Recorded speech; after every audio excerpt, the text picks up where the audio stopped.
Horner syndrome. For a better understanding of Horner syndrome, you should first review its neuroanatomy in the previous video. It's really rather easy, honestly. Check it out here. Horner syndrome is caused by a sympathetic system lesion. There are three neurons that contribute to the mechanism of the pupillary dilation pathway: central, preganglionic, and postganglionic neuron. Horner syndrome can occur if any of these neurons are damaged. Let's first discuss the symptoms of Horner syndrome. Ptosis. Ptosis ranges from mild to moderate due to paralysis of the Muller's muscle, which is supplied by the sympathetic nervous system. Miosis. There is moderate miosis as a result of unopposed sphincter pupil action following dilator pathway paralysis. Pupillary response to light and near are normal.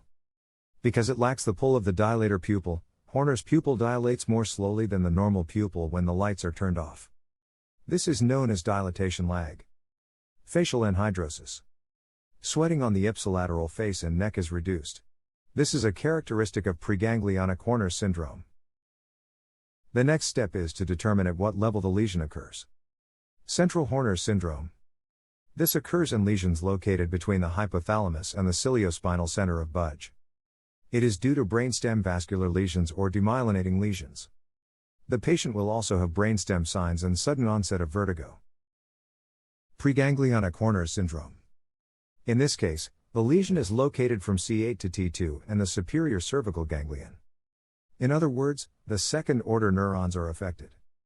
This can occur in Pancoast tumor of the lung or surgery in the neck.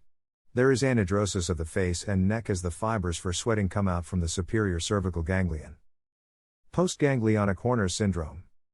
The lesion involves the third-order neurons from the superior cervical ganglion to the dilator pupil. It can occur in cavernous sinus lesions or head trauma.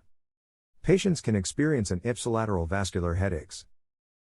It is important to determine which type of neuron is damaged in your patients if they present with any of the symptoms of Horner syndrome.